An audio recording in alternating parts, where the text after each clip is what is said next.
Bismillahirrahmanirrahim.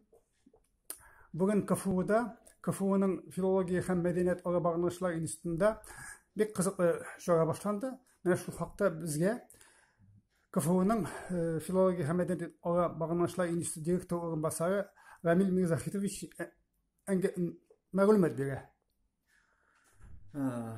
Bir yıl Roman Federal Üniversitetler birleşip tuğan tiller boyunca olimpiyada ötkədi. O tatar tili boyunca ana değil, başkurt tili boyunca, Şişne tili, İnguş tili hem başka bir köp tiller. Mana şunun tatar tili hem edebiyatı bulgan olimpiyada mana Kazan Federal Üniversitetinde ötdü. Bu olimpiyadanın tüp uyuşturucusu Severovostочный Federal Üniversitet. Bizden bir Irak. Mana olimpiyadanın birinci turu ötdü. Birinci turunda 8. 9. 10. 11. klaslardan şu mana tatar tili edebiyatı yönelişinde 500'e yakın işgor aldı. Mana bugün ikinci turga, birinci turdan ötüp ikinci turga kelişçiler, mında endi birinci turağının buldu distansiyonla, yani üzlerinden turga işlediler, ikinci turga keldiler mana bizge, Kazan Federal Üniversitetine.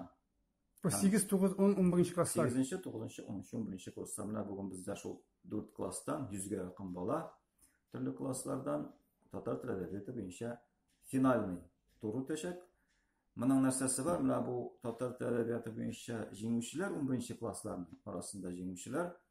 Mana bizning universitetning tatar tili edebiyatı boyunca yönelişlerge okuğa kirseler, jеңүүчүлөрүнө da, prizyorlarına da 100'er bal berişek. Tatar tilinden birinciden, tatar tilinden bizning imtihan. İkinciden, eğer de jеңүүчүлөр Rus tilinden birden devlet imtihanın 75 baldan tüben bilmese, 75 baldan yukarırak birseler, onlar barsı da avtomat ravuşta bizning iki yönelişke tatar tili edebiyatı hem Rus tili, tatar tili edebiyatı hem jurnalistik yönelişlerine avtomat ravuşta okuğa kirişekler.